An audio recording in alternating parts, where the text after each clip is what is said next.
There is one creature remembered in the legends of almost every human culture that's ever existed. A creature depicted with remarkable similarity by the Chinese, the Aztecs, even the Inuit, who live in a frozen land where no reptiles are found. Even they have stories of this animal, the dragon. Cultures from different continents, people who had no contact with one another, yet all of them have stories describing the same mythical animal. Could it be these stories were more than myth? What if we discovered that this creature that haunts our imagination had once been real? If dragons were real, then what were they really like? How did they fly, and how did they breathe fire? Why did they die out? To unlock these secrets, we'd need to find physical evidence, evidence revealed by the slow retreat of a melting glacier. What if we found a body?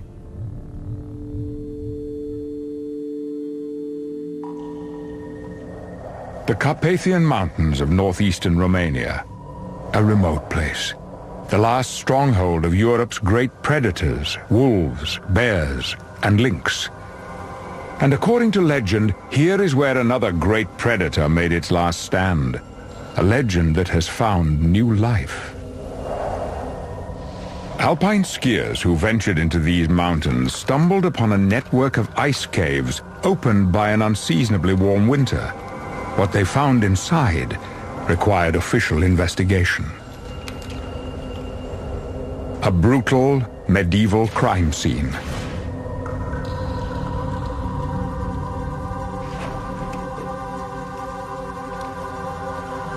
The remains of human bodies dressed in 15th century armor. Men entombed in a mountain cave. And in the last chamber lay the creature that had sealed their fate over 500 years ago.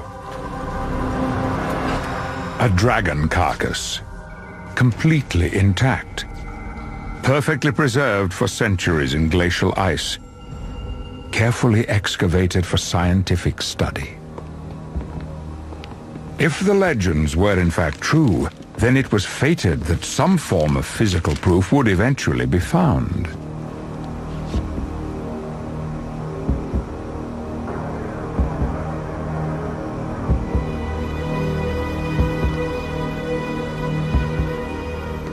With this discovery, scientists can finally uncover the true nature of dragons.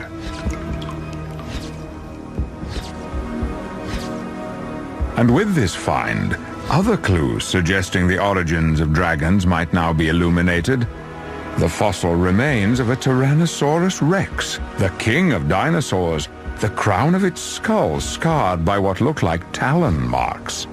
An impact injury sustained from above. Here are the telltale signs of an ancient species of dragon that lived millions of years before the creature found in the glacier.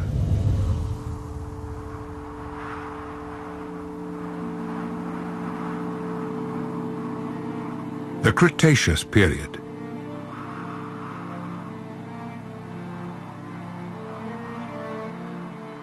An age long past. When giants walked the earth. When the greatest predator ever known left its footprint on history. A period ruled by Tyrannosaurus rex. Or so we thought. Normally a stranger to this remote place. The T-Rex has been forced from his usual hunting ground. Something has been raiding his territory and food has grown scarce. He has stumbled on the lair of the most astonishing carnivore that ever lived.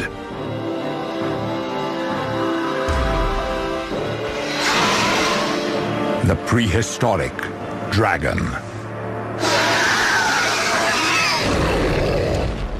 And now this dragon is in real danger. Dwarfed by the gigantic T-Rex, it attempts a bluff, extending its wings to give the appearance that it is much larger than it really is. But the ravenous Rex is an experienced hunter. He isn't fooled. So the dragon tries another strategy.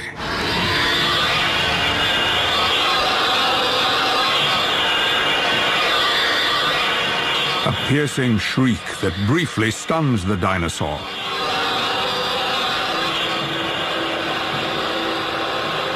The cry carries for miles.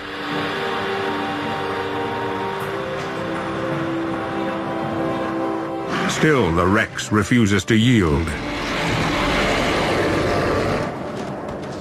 And there's nowhere to hide. But the dragon still has one trick left to play.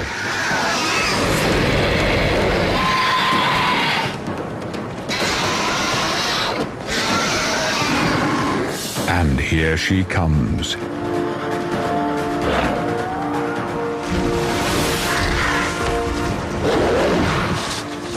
This is her territory, and she's defending her son.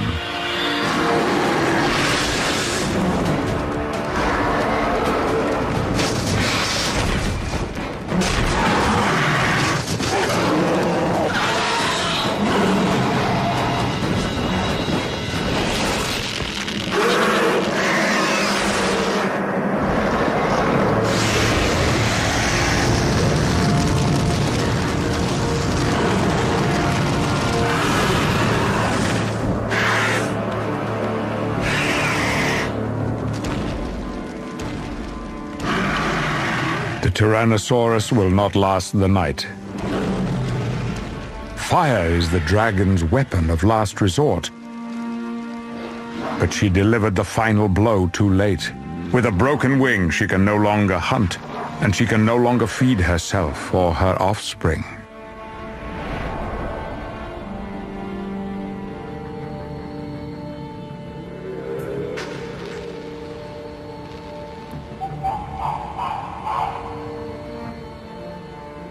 The injury his mother sustained in the fight with the T-Rex has proved fatal. Infection and blood loss have finally taken their toll. After 2 days, her smell is already starting to attract scavengers. For the moment, they're just pterosaurs, but who knows what other creatures may pick up the scent. The young dragon lingers by his mother's body. At 6 years, his wing musculature is fully developed, but untested. Young dragons learn to fly when their mothers push them out on their own, but it's usually not as sudden as this. Our young dragon has lost his mother at a critical moment. He may never get off the ground. If he is to survive, he must discover the power of flight on his own. How did dragons get aloft? A look inside this dragon's body will reveal the most ingenious adaptation in the natural history of flight. A system that remained largely unchanged for millions of years, from the early prehistoric dragon to this species found in the ice, the mountain dragon of Western myth and legend. The initial analysis of this dragon shows other adaptations for flight besides the obvious wings. The chest points towards a clear function. It's powerful, heavily muscled, similar to what one would see on birds of prey like falcons and eagles. Preliminary internal scans of the body are more revealing. A massive heart, also indicative of powered flight. The chest muscles would need large quantities of oxygen-rich blood to maintain a steady wing beat. The bones are perfectly designed for flight too. The internal structure is very specialized. It's honeycombed, a skeletal design also found in birds, strong but very lightweight. All of these adaptations are general characteristics of powered flight. But this creature still looks too heavy to be supported by such relatively small wings. They couldn't possibly generate the kind of lift needed to get an animal this big off the ground. The wingspan measures under 20 feet, and with an initial estimated weight of 900 pounds, scientists would have to probe deeper to find the key to dragon flight. Continued scanning shows something more unusual inside the chest cavity, a pair of leathery organs resembling a second pair of lungs.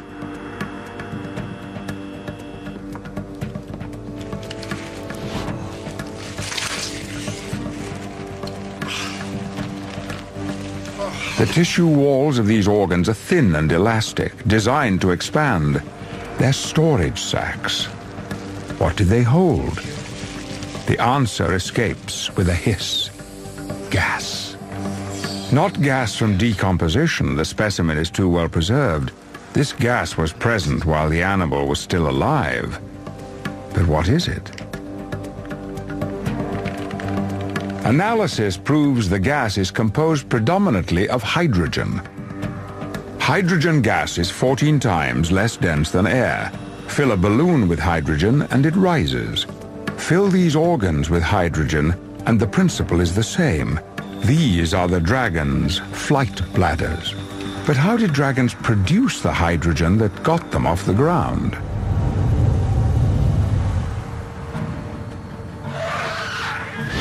Getting off the ground. It's a problem confronting the young prehistoric dragon as well. Unable to hunt, he exploits the only food available to him. Even in death, his mother may still help him live. She may even still help him to fly. All creatures contain bacteria in their gut that help break down food, and in the process, the bacteria release metabolic byproducts. Gas. But the bacteria inside dragons are unique. They release hydrogen, and unlike other animals, a dragon's gas doesn't go to waste.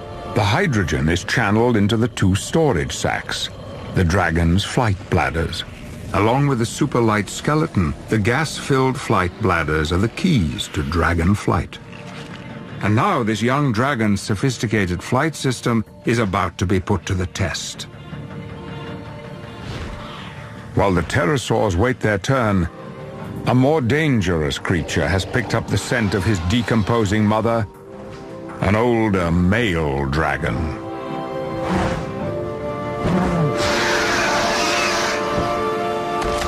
Its broken horns and dull appearance betray a dragon at the end of his days. Constant territorial battles mean that male dragons rarely reach old age. Few live past 40. Pushed from his territory by a younger and fitter male, this dragon is a nomad. He now wanders in search of food, scavenging other kills more often than making his own. But given the choice, he'd prefer fresh meat. And this time, the young dragon's mother isn't there to save him. The old nomad closes with surprising speed. The juvenile's only hope of survival is to get airborne.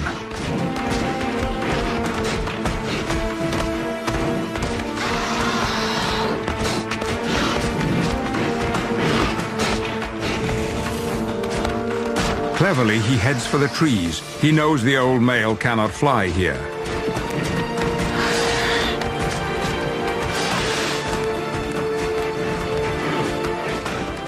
Inside, his body is working overtime, his heart beating, his muscles pumping, hydrogen being generated at a prodigious rate. But it's still not enough.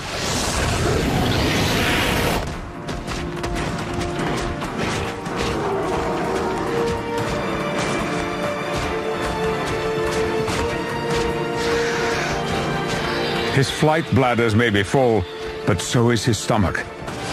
The undigested meat is weighing him down, and so instinct takes over.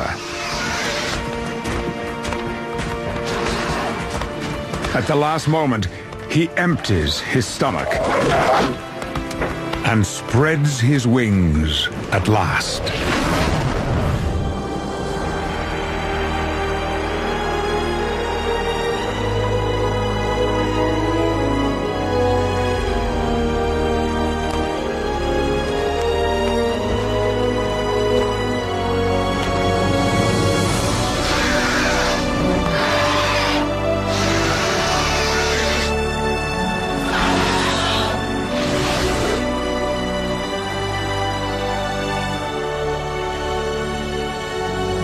The young dragon takes flight for the first time in his life.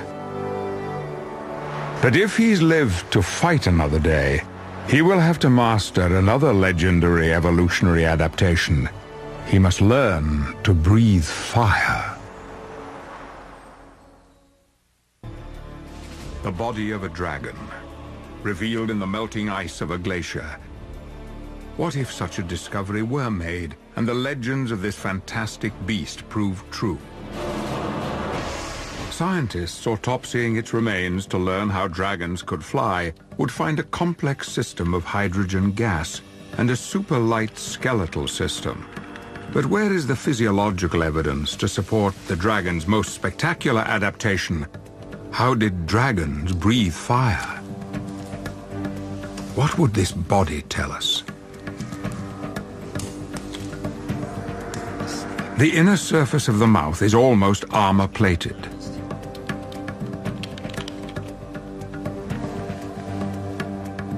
At the back of the throat, there is a fleshy valve. This flap is very similar to the false palate found in crocodile throats. Crocodiles use it to stop their lungs from flooding when grabbing prey underwater. It's a distinct adaptation, suggesting that somewhere in the dim and distant past, dragons and crocodilians might share an ancient common ancestor. But why would the dragon need a false palate? Crocodiles need a false palate to prevent water from flooding the lungs. Could dragons have used a false palate to prevent a backdraft of fire from scorching their lungs? Evidence of a fire-breathing creature? The idea isn't as far-fetched as it seems. The natural world is full of bizarre creatures that have the most extraordinary weapons. Tongues like spears, color and shape-shifting, lassos, even creatures that shoot liquid fire. This insect is well known to scientists. It's the bombardier beetle.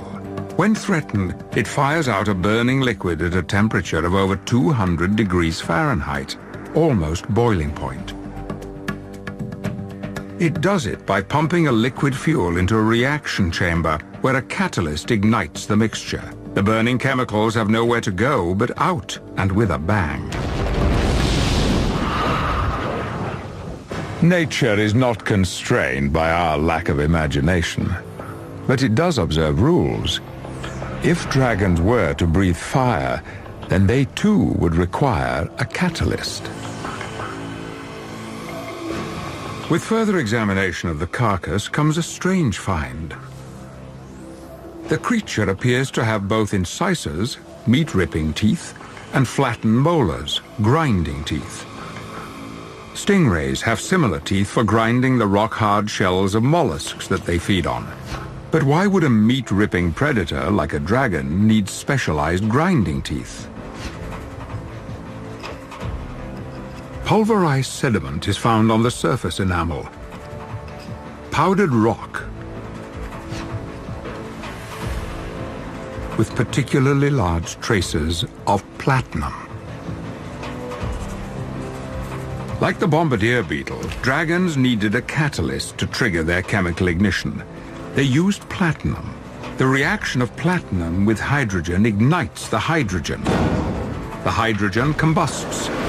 Dragons could breathe fire.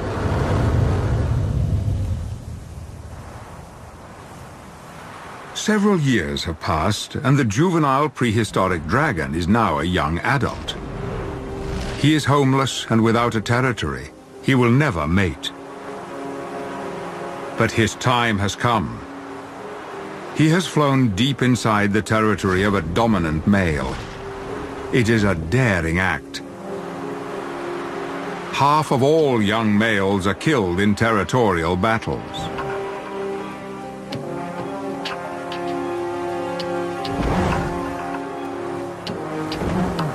The dull coat of adolescence has transformed into a vibrant display, designed to intimidate rival males and attract females. He prepares for the fight of his life. Before continuing, he stops to consume a rare and valuable mineral found in all dragon territories. Not a mineral to spark his energy. This is a mineral that will spark his fire. This is a platinum deposit.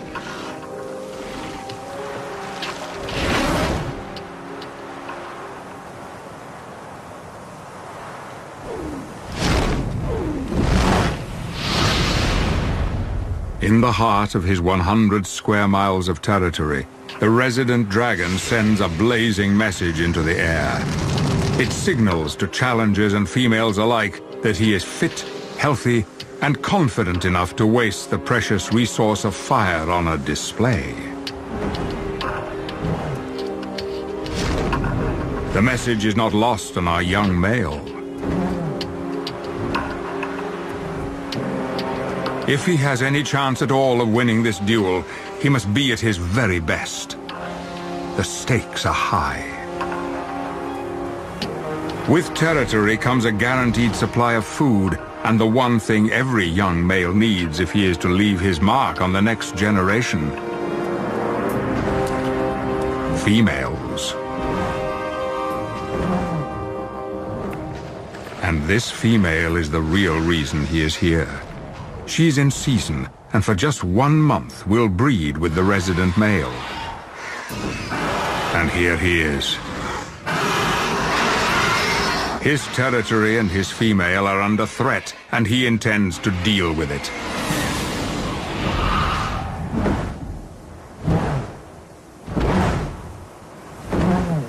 The resident is an experienced survivor, a dragon in his prime, and he's put down every challenger that's come before. He wears the dark coloration dominant males adopt when in command of a territory. He no longer displays the red markings of a bachelor. He now displays with fire. And his combat experience is immediately apparent. With his first shot, he inflicts serious damage on our dragon. The young dragon climbs for the clouds, desperate for cover and the cooling vapor. But the aggressive tactics of the resident aren't without risk. The very same hydrogen that keeps him airborne fuels his flame. The dragon's flight and fire apparatus is a binary system. Both rely on the stored hydrogen in the flight bladders. If the resident burns too much of his hydrogen reserves, he'll be forced from the sky.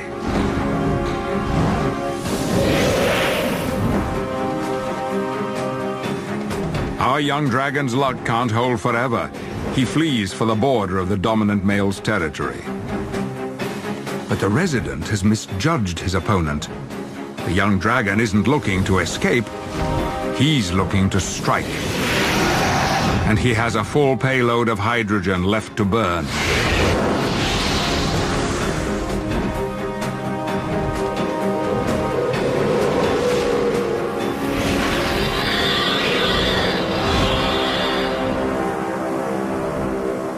By using his weapons with consummate skill, he has triumphed. The female prepares to accept the new dragon overlord. The young dragon seems to revel in his victory. All his life he's fought the odds, and now at last he's come into his own. But his triumph will be short-lived. 65 million years ago, at the peak of the prehistoric dragon's success, a curtain comes crashing down on the Cretaceous period. A meteorite the size of Mount Everest careens into the planet, wiping out nearly all life on Earth. On land, nothing larger than a cat will survive, but in the sea, life will find a way. If dragons were more than just a myth, and the fact that nearly every human culture has a story about them more than just a universally strange coincidence, then a scientific explanation for them would be possible. Scientists could discover how dragons were able to fly and breathe fire. But if dragons had been alive since the time of the dinosaurs, then how did they survive long enough to be remembered by humankind? 65 million years ago, a meteorite 6 miles wide laid waste to nearly all life on Earth. The cataclysm is known as the KT event. It unleashed one of the greatest mass extinctions in the history of our planet. The age of dinosaurs was brought to a crashing halt. How did dragons escape this doom? The only other large creatures to survive the KT event all have one thing in common. They were aquatic. Sharks, skates, rays, coelacanths, turtles, and crocodiles. The dragon body found in the ice cave already suggests a common ancestry with an aquatic animal. The false palate found at the back of the dragon's throat is morphologically similar to the false palate of crocodiles. But crocodilians aren't close relatives. They branched off long before the first true dragon had evolved. But neither is this mountain dragon a very close relative of the prehistoric dragon that did battle with T-Rex. That ancient species was completely wiped out by the KT meteorite. This dragon developed along a different branch of the family tree. The descendants of the first primitive dragon followed very different evolutionary paths. At the time of the KT catastrophe, the prehistoric dragon was not alone. It had a cousin, a marine dragon. Water provided dragons with an escape route from one of the deadliest episodes in the Earth's history. Like other large creatures that endured the KT event, dragons swam from extinction. Over time, flight bladders had become swim bladders. Reduced wings developed into fins, and the powerful tail became a rudder.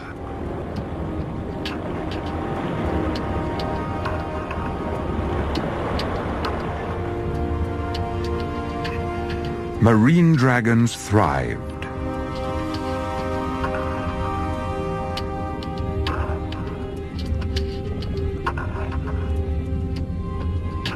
Then, as global temperatures rose, some marine dragons returned to the coastal margins. Moving into estuaries and traveling up rivers, it wasn't long before they made their first tentative steps back on land. Many creatures alive today made similar transitions back and forth between land and sea. If the legends are accurate, then dragons too would have re-emerged on land millions of years after the KT event. But what of their marine predecessors? How long did that line last? The sea serpent. Were these mythical creatures real too? Are sea monster legends actually accounts of marine dragons? And what of the dragons that returned to the land? Where would they have first appeared?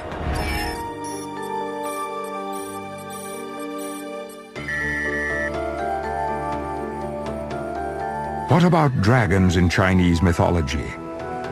These majestic creatures that symbolize strength and cunning are low-slung to the ground, short-limbed, long and slender. The kind of body one would expect from an animal that's just emerged from the water. A form that would remain well-suited for life in a dense forest. The marine dragons tempted out of the water and back onto land find that life on Earth has re-established itself.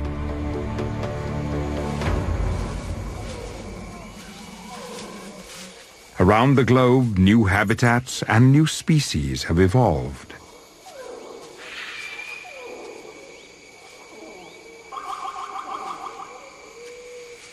The era of the dinosaurs is over, and a new group of animals has risen up to fill the void: mammals. And mammals provide plentiful food for dragons.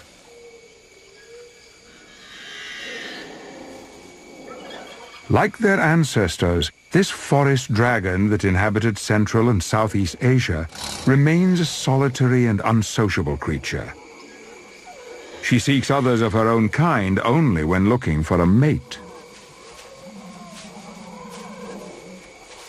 The wings on this dragon are vestigial. Flight isn't much use when hunting in these forests, but she can move with absolute stealth.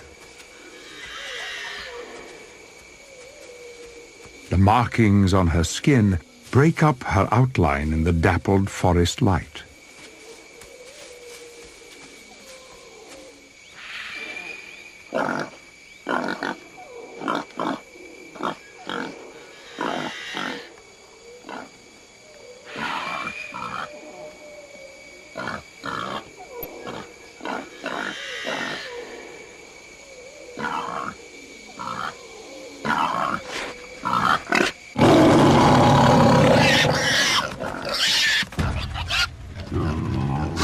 But her hunt is disturbed. There's an intruder in her territory.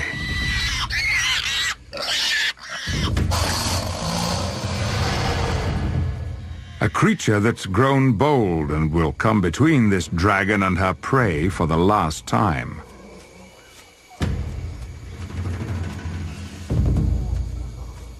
A creature that occupies as powerful a place in the lore and mythology of China as the dragon. The tiger. The forest dragon moves with grim purpose. A ravine will not turn back her wrath.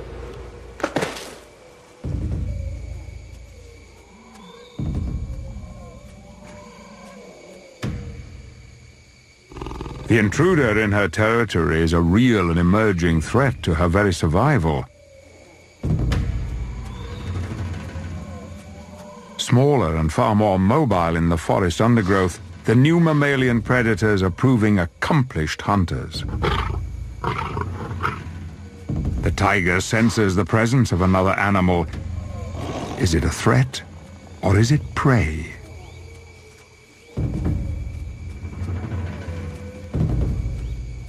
The dragon remains silent. She has encountered tigers before. She knows this is a wary animal, but an inquisitive animal. A slight move will be enough.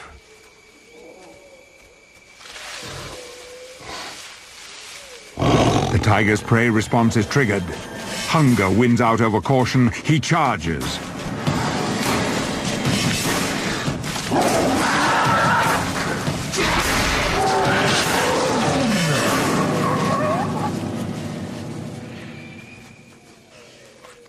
Curiosity kills the cat.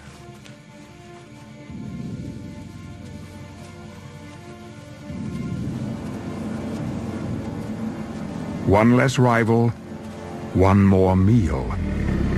The kill is taken to a clearing. The forest dragon has retained the ancient ability of her kind. They still carry the same hydrogen-producing gut bacteria as their forebears. What were swim bladders now once again serve as fuel stores.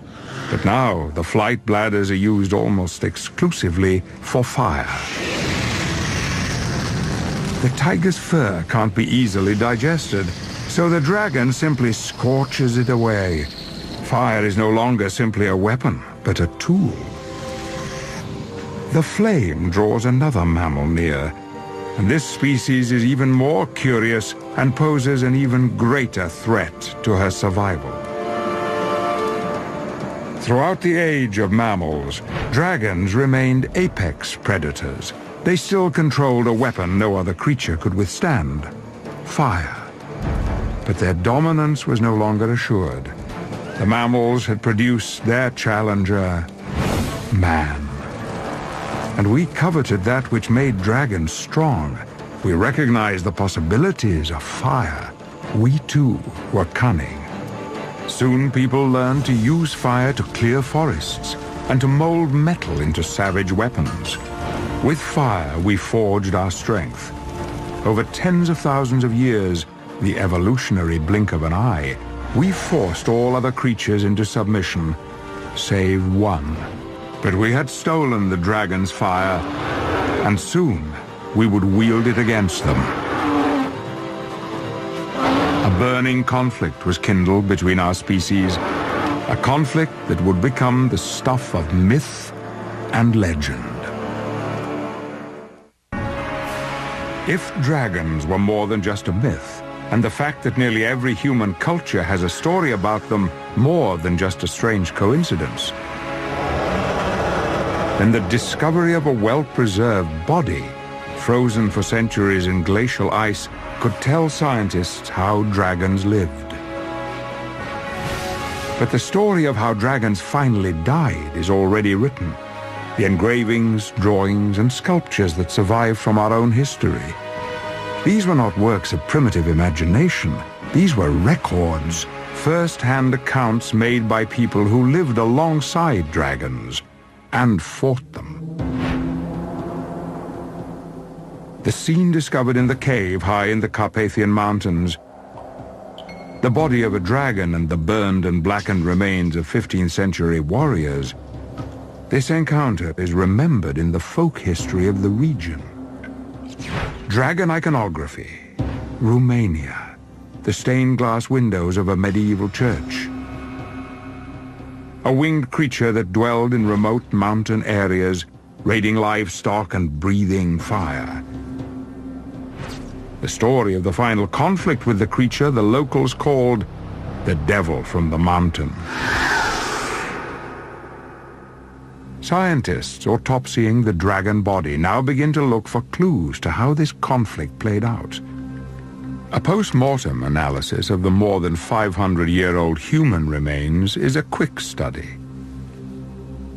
The cause of death is seared into their parched, leathery skin. Carbon residue. These men were burned alive. But the dragon is a less straightforward investigation.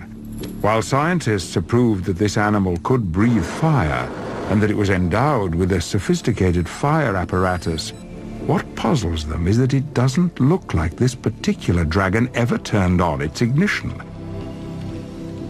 The mouth shows no sign of carbonized residue, no sign of any exposure to intense heat. For an animal that's supposed to breathe fire, this comes as a surprise. Earlier scans detected non-organic matter embedded in the right atrium of the heart. The cause of death for this dragon, now no longer a mystery. They remove an iron fragment.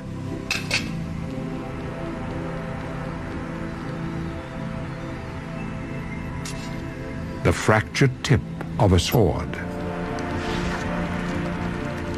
But subsequent scanning gives them a shock. The reproductive system. Scientists are able to determine that the dragon is a female, yet there is no evidence of follicular activity. The reproductive tract is immature. This is only a young dragon. It was still a baby when it was killed. And if it didn't breathe fire, as the autopsy suggests, then that means something else killed the men found in the ice cave. Another dragon's fire torched those men. Scientists have discovered evidence that none of the legends has recorded. Dragons had parental care. Dragons guarded their young.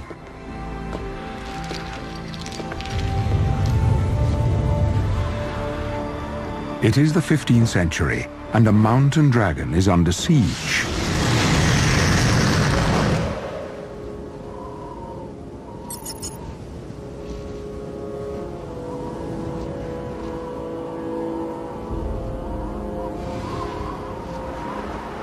The distant ancestors of this female mountain dragon first emerged from the waters to the east, following the great mammoth caravans crossing over the plains below. But the mammoths have long since disappeared. Dragons are disappearing too. Human pressures have forced them into the highest and most remote parts of their range. The territory this female patrols is still just beyond the reach of humans. But food in this remote world is scarce. Today she's on a hunt for the rarest creature on Earth. But she's not looking for prey. She's looking for a mate. She leaves her scent throughout her territory. Strong winds carry the pheromones south. Normally, female dragons are reproductively mature by their 7th year. This female is nearly 23 years old, and in all her life she has never seen a male dragon.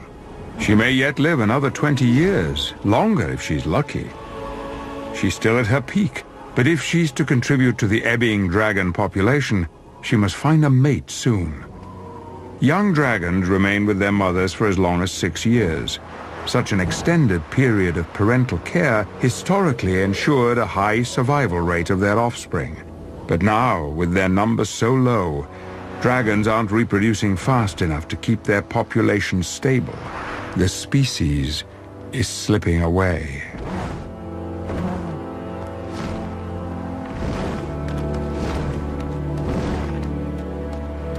The female returns to her den. It is a cave melted from dense glacial ice.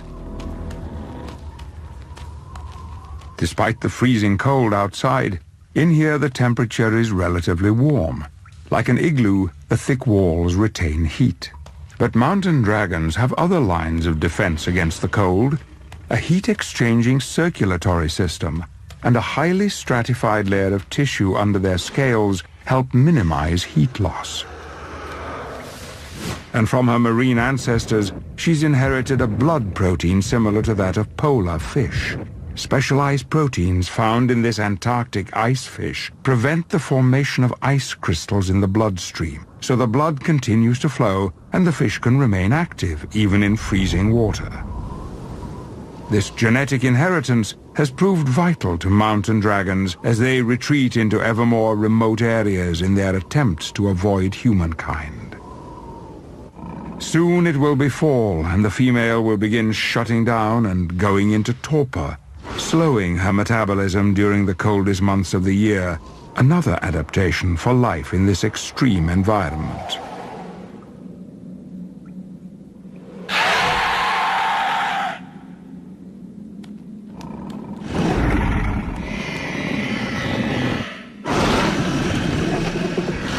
But something outside draws her attention. A sound both strange yet uncannily familiar brings her to the opening of the cave. Against the odds, a male mountain dragon has picked up her scent. He's a nomad who has wandered from the Atlas Mountains of North Africa, where mountain dragons have now all but vanished. Crossing into southern Europe, he's made his way to the Carpathians in search of a territory and a mate. The dwindling dragon population has driven this male on a 10-year quest to find a female, and now at last he has found her. The female's instinct takes over, and she does what her kind has done for thousands of years. In an age-old aerial display, she leads her suitor on. But her beguiling acrobatics serve another purpose, for this solitary and suspicious female is about to set the male the ultimate test. It is a courtship ritual that is as perilous as it is spectacular. At the height of her climb, she will lock talons with him and drop out of the sky in a dazzling free fall, just like bald eagle pairs still do today.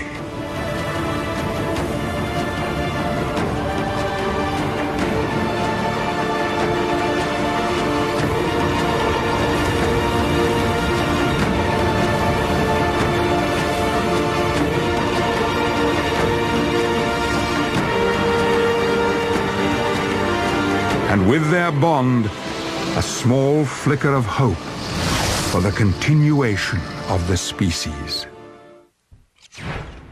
If dragons were real, if the legends were true, then the stained glass windows of a medieval church in Romania depict what happened high in the Carpathian Mountains over 500 years ago. The body of a dragon, unearthed with the remains of human warriors who had come to kill it, But that's not all that's been found. With the results of their autopsy, scientists have identified evidence that another dragon once lived in the ice cave where the dragon body was first located. They return to the discovery site, and there they make a discovery of their own. A nest. Further evidence of dragon parental care. Whatever killed the men found in the ice cave very likely lived in the ice cave itself, with its offspring.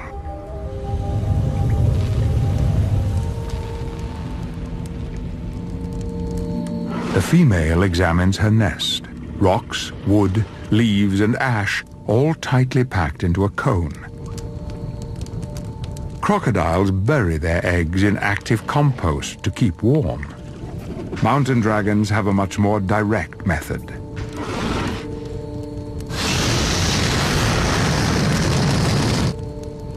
The eggshells have heat-resistant properties that can withstand intensely high temperatures. The developing dragon embryos inside are protected. But more dangerous to them than heat exposure is a drop in temperature. In fact, without this searing external heat, the dragon chicks inside would die. The rocks of the nest further shield the eggs from a direct blast, but crucially, they retain the heat, releasing it over a long period and keeping the internal temperature of the nest stable.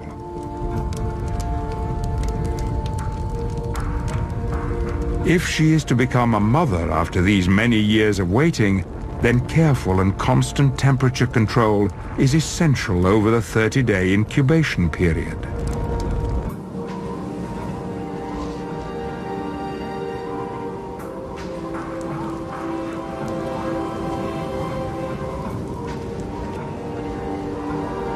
Her mate returns from hunting. He has been unsuccessful. Again.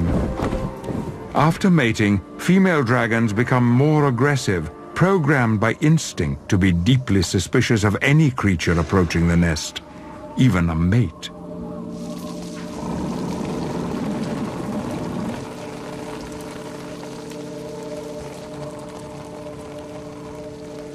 In order to appease her and make up for the lack of food, he brings a gift.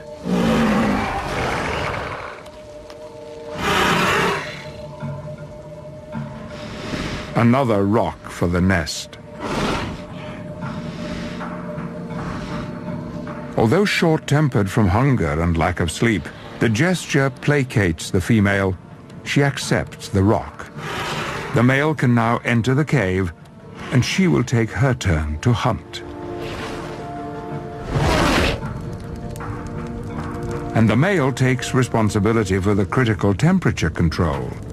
Heat-sensitive cells in his tongue allow him to check the temperature. If it falls much below 60 degrees for any period of time, the embryos will die. Strangely, he starts to turn down the heat. The incubation temperature of the eggs determines the sex of the dragon offspring, exactly like crocodile broods. Cooler temperatures encourage the development of females.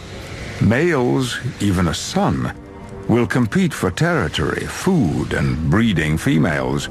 So the adult male decides to nip a potential rival in the bud. His instinct for self-preservation is hardwired into him. But it's a cruel twist of evolutionary fate that he's now creating an imbalance between the sexes that will push his species even further towards the brink of extinction.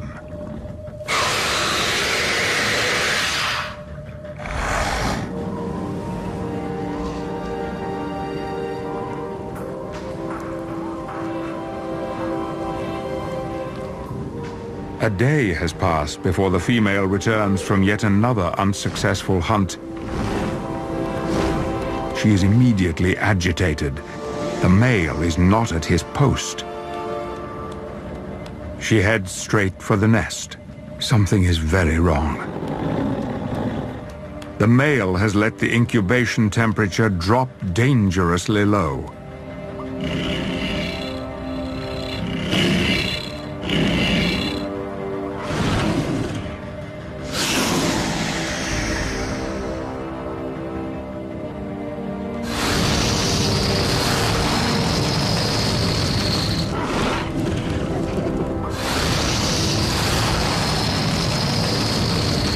It is already too late for one of her chicks, but the other might survive.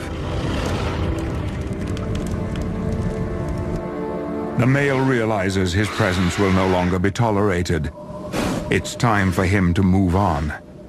Males are usually seen off the nest site much sooner, but our female is inexperienced. Now she must try to keep her remaining egg alive at all costs. But finding prey in this hostile environment takes time. She'll have to find an easier supply of food so she can stay close by her egg. She will have to raid the farms of men. Dragons. If the legends were true, if they had lived alongside us, then they would have been caught in the surging tide of human expansion. Environments altered to suit our needs. Habitats sacrificed to fit our purposes. Those creatures that can't keep pace must find their way on the fringes of our world.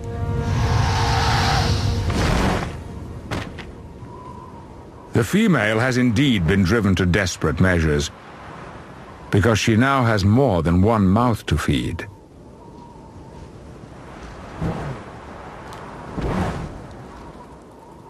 This is her daughter, perhaps the last dragon ever born.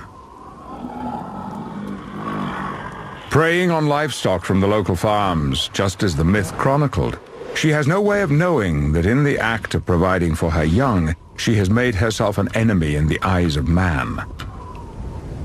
Simple farmers had tried to put a stop to the raids by themselves at first. But soon the duty to deal with the dragon fell to the local lord and his squire.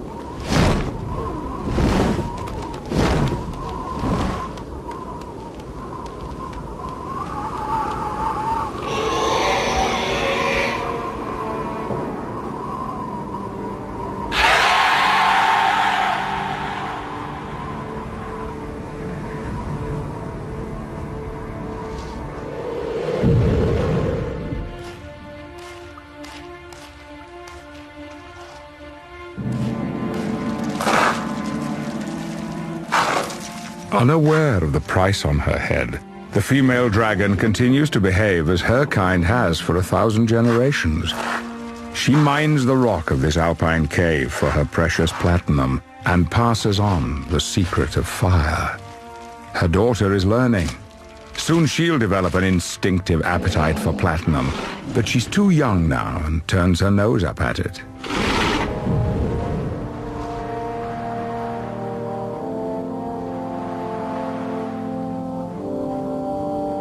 After feeding upon another stolen sheep, mother and daughter bask in the sun's warmth. Their wings soak up heat like solar panels, yet another adaptation for life in this forbidding climate. They lie down together for a nap, sharing one another's body warmth. But soon the mother will have to hunt again, and her daughter will be left unguarded.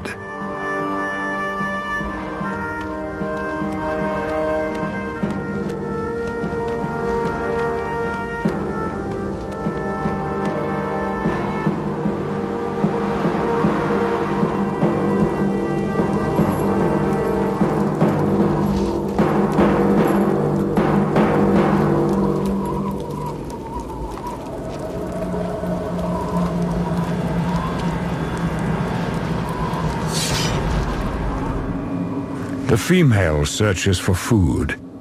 With summer once more drawing to a close, she and her baby need energy stores before they fall into torpor and shut down for the coldest winter months. Wild game is getting harder to come by as more people push into her territorial hunting grounds. A predator that once took down mammoths now gets by on plundered sheep. And now men have come to put a final stop to her scavenging. The Lord and his squire arrive, ready to face whatever lurks within.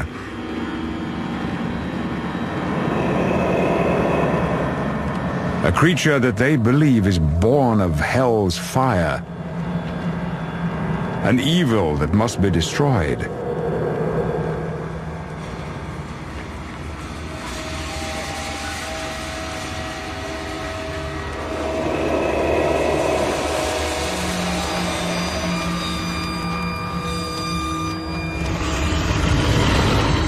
They do not see a frightened animal, unable to defend itself.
Like elephants, dragon mothers appear to mourn their dead. But the grieving will have to wait.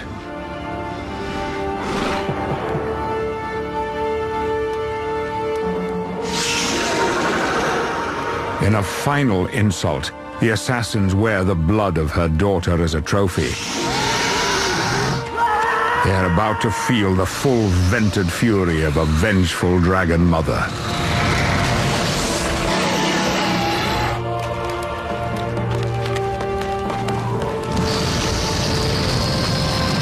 The Lord will escape.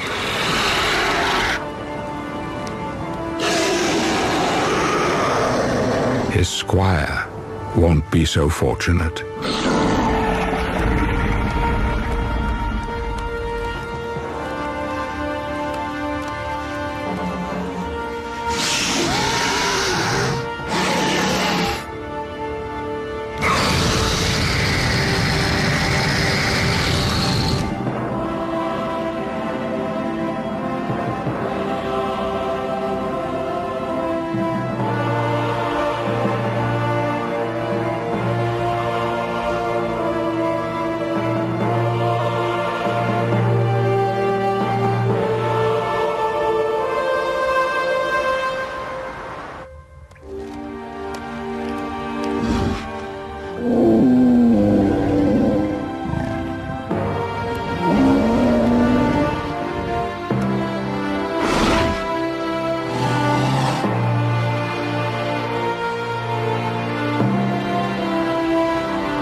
With the loss of her daughter, the female mountain dragon has been brought into season again. Even after such a calamity, instinct compels her to look for a mate once more. So she tries to draw the male back into her territory. She hoards the armor from her daughter's assassin to embellish her display. Dragons are naturally attracted to reflective objects, likely because they're conditioned to look for shiny platinum deposits. But her calls and her scent marking will go unanswered. No amount of armor will help her summon the male back now. Chances are, he's no longer alive. Where would he have gone to escape human pressures? There's nowhere left to hide. As winter draws in and food is at its scarcest, the dragon begins shutting down. Like crocodiles in periods of drought, she is quite capable of getting through lean times. She'll survive the winter on her meager reserves of fat. Her body temperature drops dramatically, and she goes into suspended animation. But this survival strategy leaves her exposed. All her usual functions are placed on emergency status, and her hydrogen reserves fall to almost zero.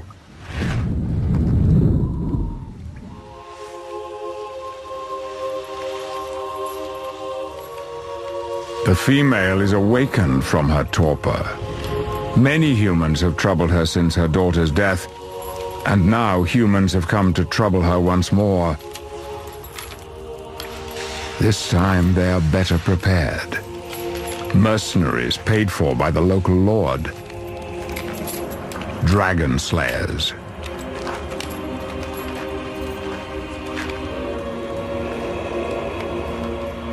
Without food, she can't make hydrogen.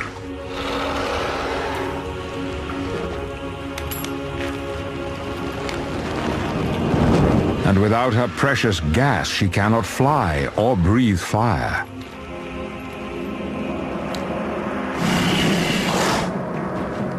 She's trapped.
Final clash between man and beast, in which none shall triumph.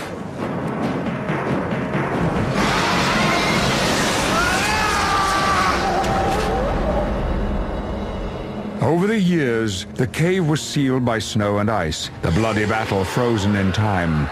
The dragon faded from reality to mythology. Perhaps it would have stayed that way if the glacier hadn't given up its secrets at last. Echo scans reveal another chamber adjacent to the main cave, hidden behind a wall of ice. Scientists deploy a camera-mounted ROV to investigate. Inside, their suspicions are confirmed. They find more human remains, and they find the body of the adult dragon that lived in this cave and died here with her daughter. The last of a legendary line. A legend made flesh and blood. A creature that has fired our imagination for thousands of years. A creature that burns bright in the memory of all humankind. But if dragons were at last delivered from the realm of myth, then what would we find? What stories would they have to tell us? It is human nature to exaggerate what we fear, and so it is likely that we would have overlooked much about what dragons once were. They were soaring creatures that spouted fire. They sacrificed themselves so that they might save their young. They were, above all, creatures that did what they must in order to survive. How easy it would have been for us to forget that part of the story. how easy it would have been to forget that they must have been so much more than mere monsters.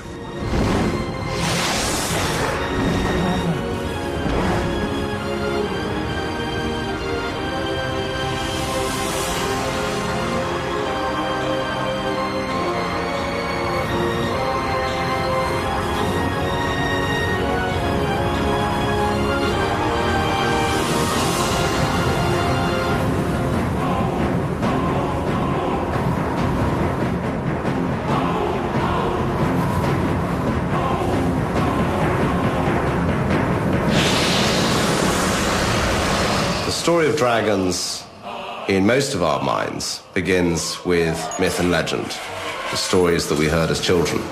How come everybody had pictures, images, stories of dragons?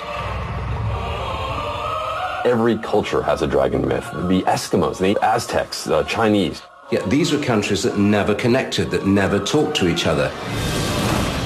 It simply is too hard to believe that they were all coincidentally making it up. Dragons are a universal cultural phenomenon. How did that come about? Where did that come from? How do all these cultures arrive at the same idea of the same basic animal? How come dragons are so much on everybody's mind around the world? A beast you thought could never have existed actually existed. Making a fantasy real behind the scenes of Animal Planet's Dragons. 3 years in the making, Dragons is the newest special from Animal Planet. Animal Planet worked with production crews from around the world and collaborated with top scientists, artists, and animators to create this genre-busting special. Thanks to their groundbreaking work, you will believe the dragons were real and might still be. Explore the history of the dragon, delve into the real science of the sinister serpent, and go behind the scenes to see how the biggest special in Animal Planet history was created. Discover how a fantasy was made real. Discover Animal Planet's Dragons. Charlie Foley had the idea that dragons actually existed. I thought one day it'd be great if I could work on a documentary about dragons. Well, Charlie's idea, imagining that dragons are real animals, it was much bigger than I'd ever imagined. And then he pulled me into the project here, and it's something I've been wanting to work on for years. Dragons are always a part of a story. They're never the story themselves. And that's what we wanted to do. We wanted to make the dragons the centerpiece. This is their story. This isn't a story in which they figure. This is all about dragons. Together, in my office, we kind of came up with a story. Charlie said, what if we found a dragon body? I said, yeah, what if it was in a cave up in the ice, just like it just revealed? And what if there were bodies in there?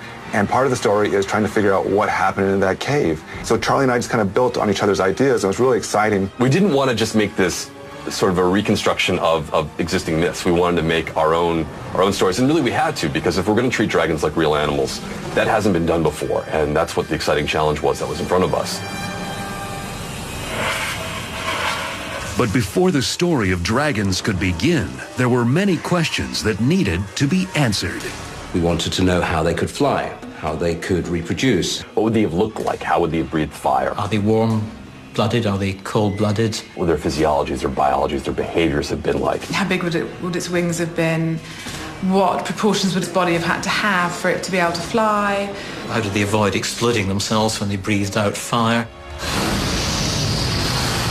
We set out to make dragons as convincing as possible.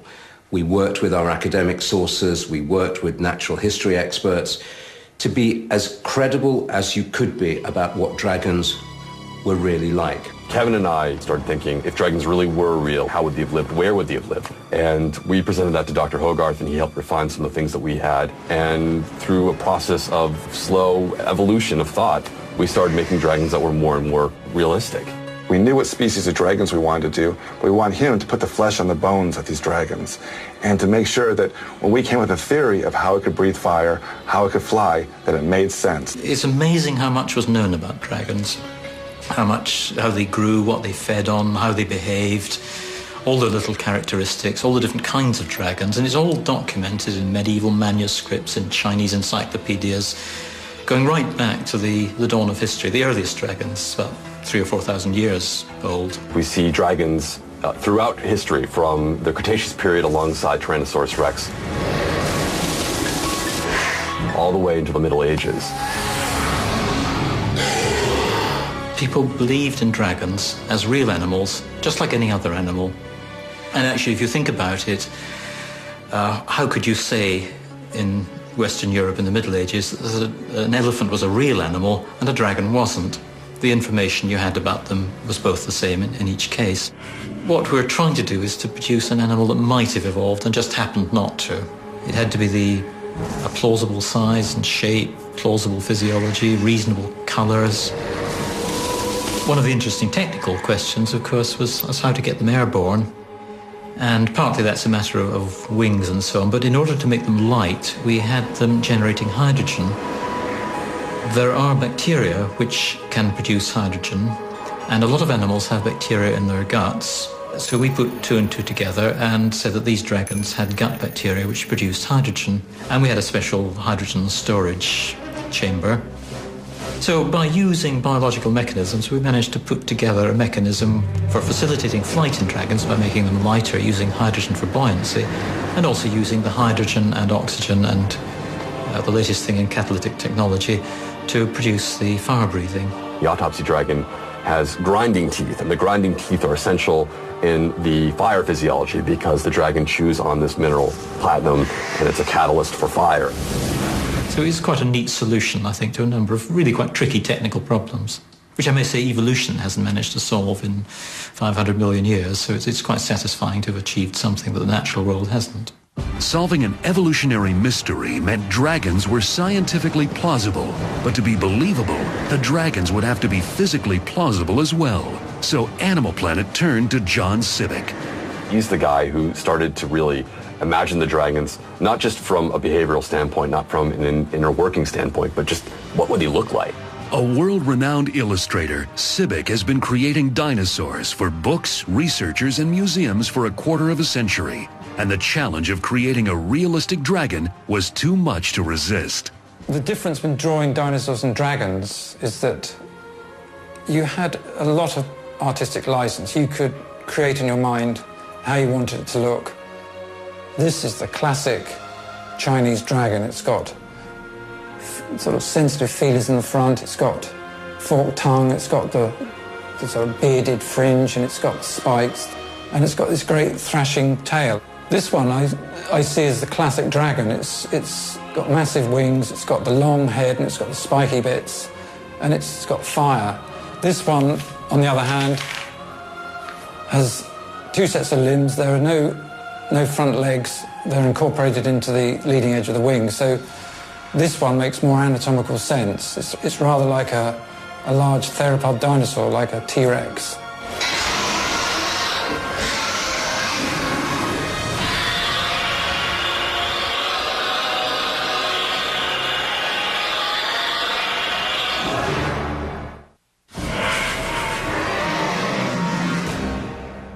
To take dragons from science and sketches to the screen, Animal Planet turned to the leading animation company in the world. Framestore's Emmy-winning work on Walking with Dinosaurs and their collaboration on the latest Harry Potter movie made them the ideal partner to bring the dragons to life. For dragons to look real, they have to feel real, and that's where the folks at Framestore start. Hi, my name's Darren Hawley. I'm texture painting supervisor on Dragons. It's my job to design and paint the skins of all the creatures in the show. We wanted to go for a quite dramatic look, but still keep within the realms of believability. So these guys have got a kind of like a black and white ochre type of colour. The references we use for this kind of thing are real-world animals. Anything with a nice textural quality to the skin is good visual reference. So we'll paint the creature from lots of different views. So we'll do a side view, top view, bottom view, front view, back view. And then we project these all onto the surface of the model. And once they're projected, we take the skin off and we unwrap it and take it back into 2D space. So basically here you have the skin unwrapped and you'll have the head here, the spine running down here, the tail. These are the back legs. So this is the finished product with all of the maps in place, lit and rendered. So once all these elements are combined, hopefully you will believe that you are seeing real dragons. Textures make the dragons feel real, But to become real, they have to move like real animals. And that's where the animators come in. My name's Neil Glasby. I'm lead animator on the Dragons project. When we actually animate the shot, we start with a much simplified version of the creature than you actually see on the screen. The reason we do that is because it's a much quicker thing to work with. It would be prohibitively slow to work with what we call the final rendered model. I can show you the difference between the two here. And what we have here is you can see there's no textures on them. The models are much more simple. And again, this speeds up the entire process. But obviously that's not going to be good enough to show on a TV screen. They don't look like believable creatures. So that's what we then go to this stage, where all of the textures, the final detail, the lighting, and the whole creatures are comped into the scene. So it takes it from what would be, say, 50% done to the final stage. Rather than just the motion being correct, now the overall looks, the visuals of it are in there as well now, where you become a totally believable creature.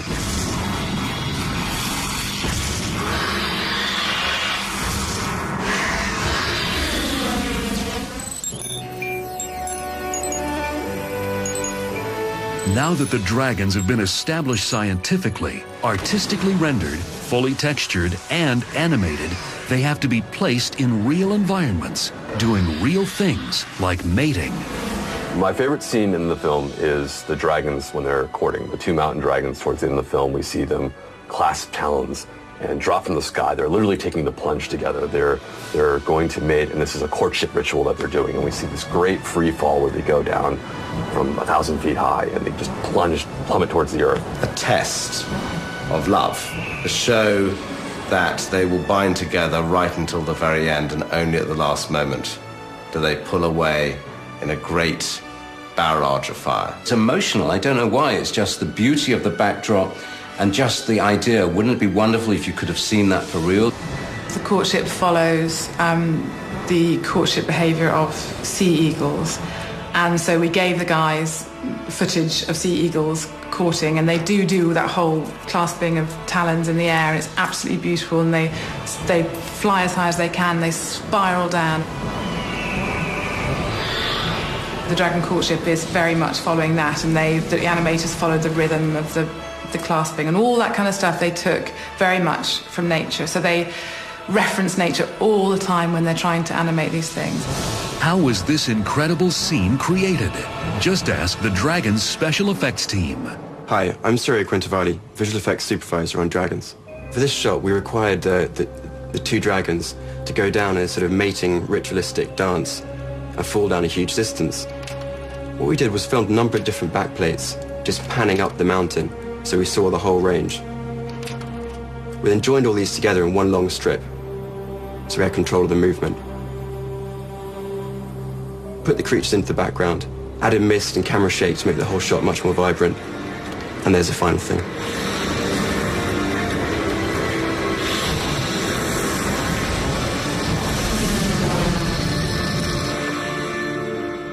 Sometimes the role of supervisor involves getting wet, so in this case, I put on a wetsuit in order to swim like the Chinese dragon or the aquatic dragon. So I'll cause my interaction in the splashes. The animators then time their animation to match up with that, give us a textured, rendered creature. And then we'll take that, blend in so we get the lighting to look correct, and to get all the splashes working properly. Then you got the final shot.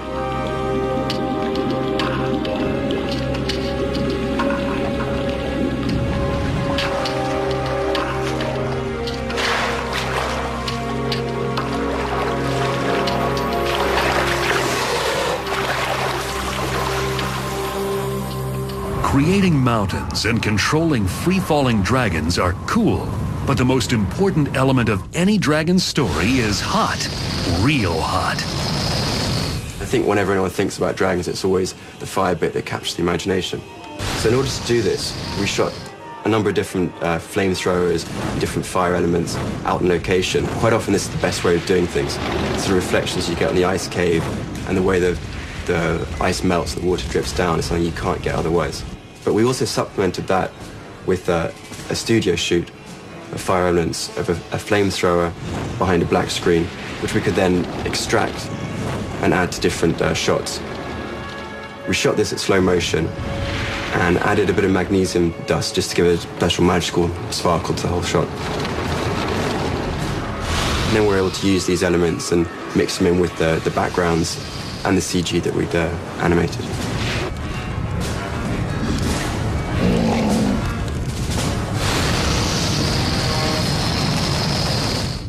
I'll show you a few of the ways that we can get the animated creatures to look a bit more realistic and actually fit into the backgrounds. In this example, we're just having a bit of a dust kick. Then we can move that dust kick and just have it to be the dragon flapping its wings, kicking up a bit of sand on the volcanic crater. This is in the bamboo forest. We just want the Chinese dragon to be walking past through all the bamboo. But just to really sell the shot, we're going to knock the branch on the way through. So we'll film the branch being knocked. And then as the dragon walks past, just kicking it, it just gives that believability to the whole thing and blends the two elements together. You've only got one chance to shoot things, so when you get back, there's no point in thinking, oh, I wish I'd done this or that. So you've got to make sure you're very thorough. For lighting information, we tend to use a white ball.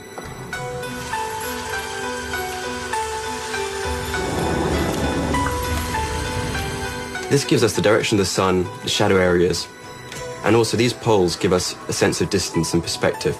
These are all fixed heights. And this number there is the distance where I'm standing from the camera. So in this case, 6.4 meters.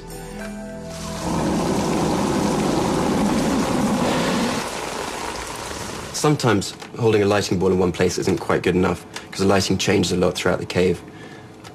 So there we've got our lighting ball in position, but we can see there's very different light in different areas. So a walkthrough will show us how this changes.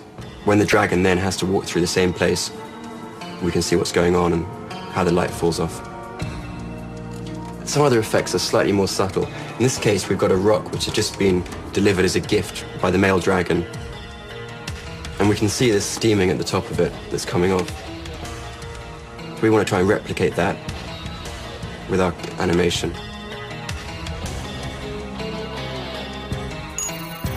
So we'll get the lighting right, and then get a bit of rippling going. And as a final touch, just put the nostrils flaring slightly as well. And then you got the final shot.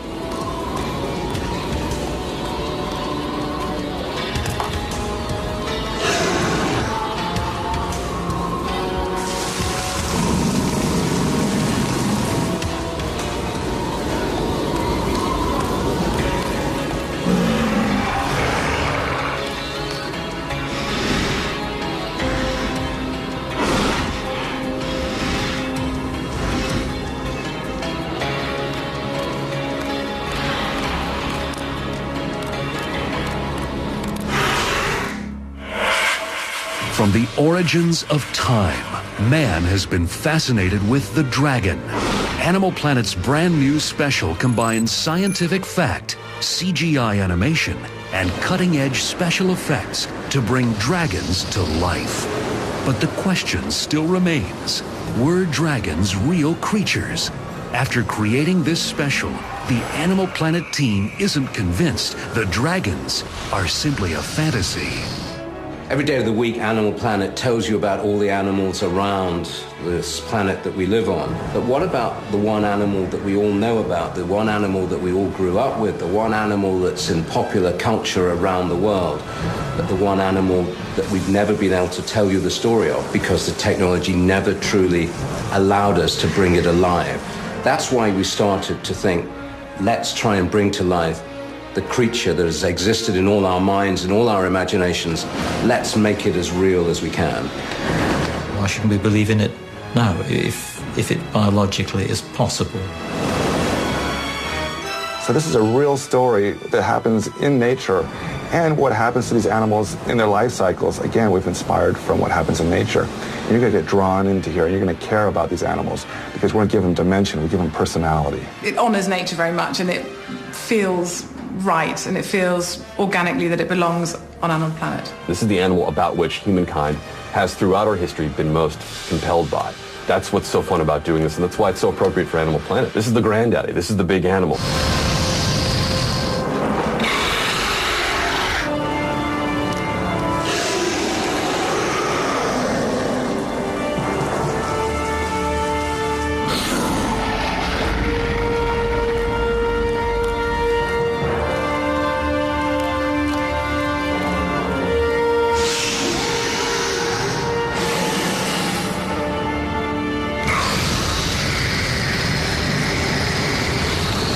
This is an animal that we've breathed life into, and it breathes fire, and it flies, and it's real.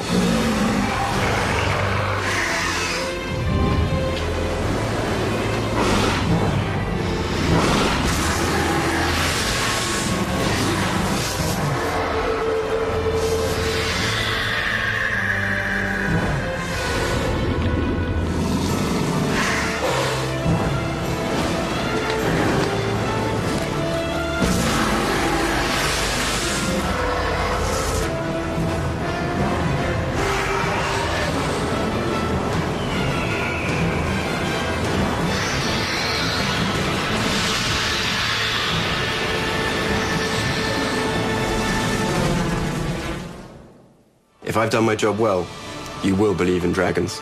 When you watch dragons, you will believe because the dragons look real, they feel real, and that's why I think you'll believe. So who knows? Maybe they're still around.